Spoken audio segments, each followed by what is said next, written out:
Setelah 3 hari, presenter Terry Putri akhirnya melaporkan aksi pencurian yang terjadi di rumahnya kemarin siang. Karena menderita sakit pasca pulang dari Bandung, psikisnya tergoncang melihat brankas rumahnya dibobol maling, Terry baru melaporkan aksi pencurian yang terjadi pada 1 Mei lalu itu. Sejak ibundanya wafat, rumah Terry yang terletak di kawasan Pasar Minggu, Jakarta Selatan, memang selalu kosong bila ia beraktivitas di luar rumah. Bahkan pada malam kejadian, Terry sedang berada di kota Paris Van Java dalam rangka bekerja. Pada prinsipnya kasus sudah ditangani dengan penyidik kita.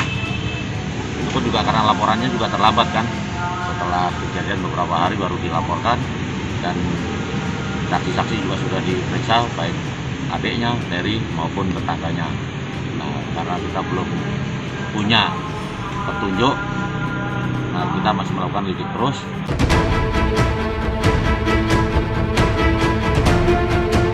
Ya, Senin lalu olah TKP sudah dilakukan oleh Kapolsek Pasar Minggu.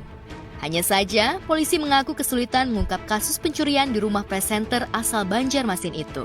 Pasalnya, tak ada petunjuk yang pasti tentang sosok residivis yang membobol rumah Terry. Satu-satunya petunjuk yang diharapkan mengungkap jati diri pelaku pencurian adalah CCTV milik tetangga Terry.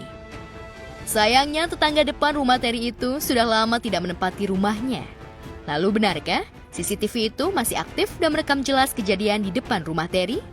Atau sang pencuri sudah tahu CCTV itu tidak aktif sehingga ia percaya diri membobol rumah sang presenter?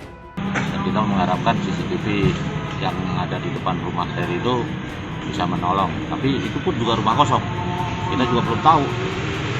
Belum tahu apakah CCTV itu masih beroperasi atau tidak.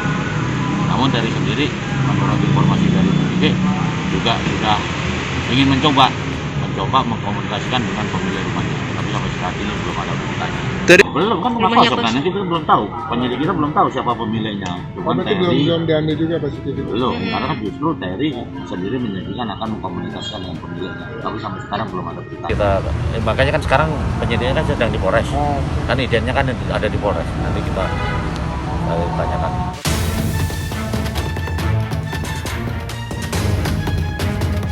Kemalingan di bulan Ramadan tak pernah terpikir di benak Terry.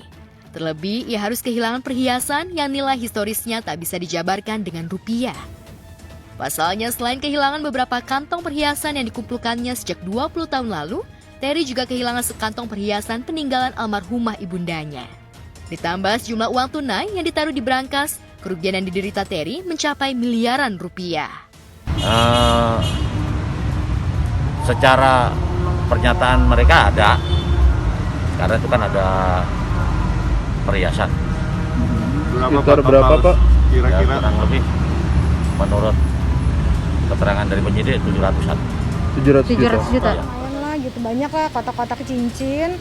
Terus ada 3 kantong perhiasan aku, kantong perhiasan adekku, dan kantong perhiasan almarhum ibuku. Jadi habis mama meninggal tuh dititipin di situ gitu. Jadi misalnya sedihnya di situ ya gitu. Sama mata uang asing yang aku kumpulin dolar gitulah, terus BPKB, mobil gitu. Beli surat-surat buat diurus ya gitu. Cuman lemes aja, maksudnya kebayang gak sih kita kerja puluhan tahun gitu buat ngumpulin, tapi pelajaran lah. Jangan naruh di satu tempat gitu ya, barang-barang yang berharga gitu. Kalau begitu diangkat ya udah hilang semuanya, habis.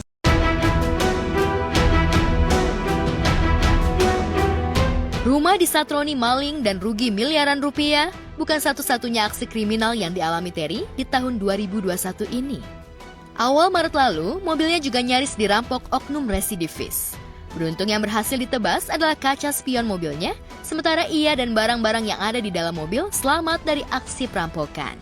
Jadi 2 bulan yang lalu kan mobil aku juga ditebas tuh itunya, kaca spionnya. Habis itu aku pasang tuh kawat berduri, cuman belum sempat pasang CCTV gitu. Rame banget. Emang ini pinggir jalan sih ya, dilewatin orang gitu.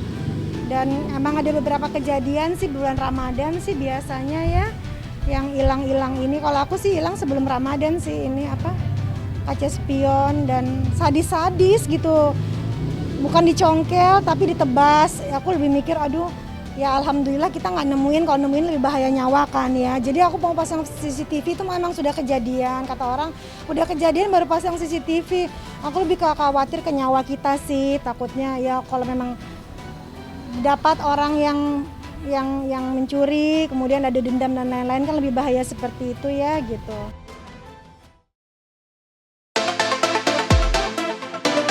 Sudah cerai, namun Lisa Chi sepertinya tak mudah melupakan Okan Cornelius. Bahkan di tubuhnya terpatri tato bertuliskan nama Okan. Jika dulu Lee bangga memiliki tato itu, namun ketika dirinya ingin membuka lembaran baru dengan kekasih barunya, tato itu seolah menjadi beban, bahkan noda yang harus dihapus dari tubuhnya. Itu sebabnya kemarin sore, Lee mendatangi sebuah klinik untuk menghapus tato yang mengabadikan nama Okan. Lalu benarkah Lee mengganti tato nama Okan dengan tato yang merupakan inisial kekasih barunya? Jadi pemirsa, tato belakang aku mau ganti dengan mawar ya kok? Iya. Bagus nggak kok? Dua tangkai mawar ya? Iya dua aja. Jadi filosofinya kan kalau dua, kok tapi ada yang kuncup kok? Gimana nih kok? Hah? Kan segala yang ini kan mulainya dari sini. Oh iya benar. Nanti kan akan mekar dari sini ke sini. Jadi istilahnya ini lagi proses udah tutup sama mantan, mekar ya kok. Nah gitu. ini nutupnya juga pas kan. Pas 10 cm. Tapi butterfly-nya nggak usah deh. Kalau kupu-kupu takutnya nanti dibawa lagi. Iya terbang. Dibawa terbang. Kan kalau tato semuanya cuma tulisan nama. Nah ini permasalahannya kan kudu nimpa namanya kan. Jadi ada bunga dan ini kayaknya lumayan sakit. Enggak. Jadi yang nato kagak katanya.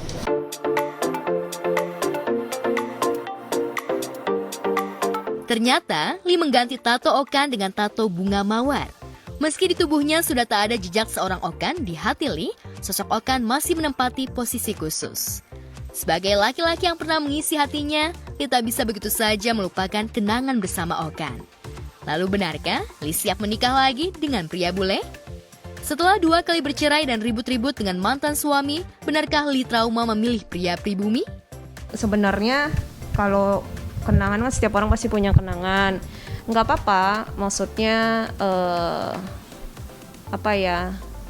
pengen hapus aja gitu. Biasanya kan dari hati kan, ya pengen hapus aja, nggak ada alasan apa-apa sih.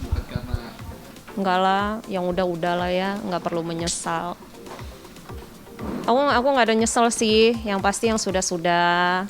Ya udah, ini juga kan tatonya udah baru ya kan, jadi ya udah, yang lewat udah, jadikan kenangan, jadikan pelajaran hidup yang baik.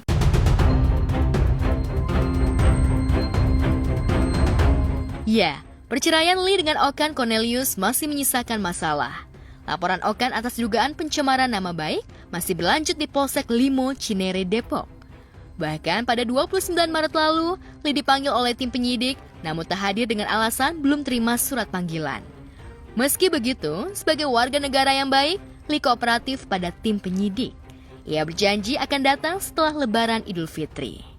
Aku bukan yang nggak mau datang, jadi aku tuh di WhatsApp sama penyidiknya, Mbak Lee sudah terima surat panggilan belum?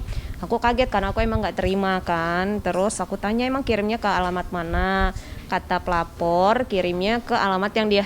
Jadi aku dulu punya kantor YouTube kan. Nah jadi sekarang aku sudah tidak tinggal di sana. Jadi dia kirimnya ke sana gitu. Jadi dengan itikat baik aku pun jawab WhatsApp-nya bilang, Pak kirim aja. Tadinya mikirnya sesuai KTP aja. Terus nanti tolong difotokan gitu loh. Terus dia masih penyidiknya minta akhirnya dikirimin ke alamat Persisi Lovem. Udah aku terima. Terus satu panggilannya tanggal 29 kemarin ya. Cuman aku ada syuting jadi aku nggak bisa datang saat itu. Jadi aku WhatsApp dengan tidak mengurangi rasa hormat aku pasti akan datang tapi minimal mungkin setelah Lebaran. Yang dia melaporkan aku ya katanya kasus pencemaran nama baik dan aku pun sebenarnya diundang itu undangan klarifikasi. Jadi bukan undangan gimana-gimana.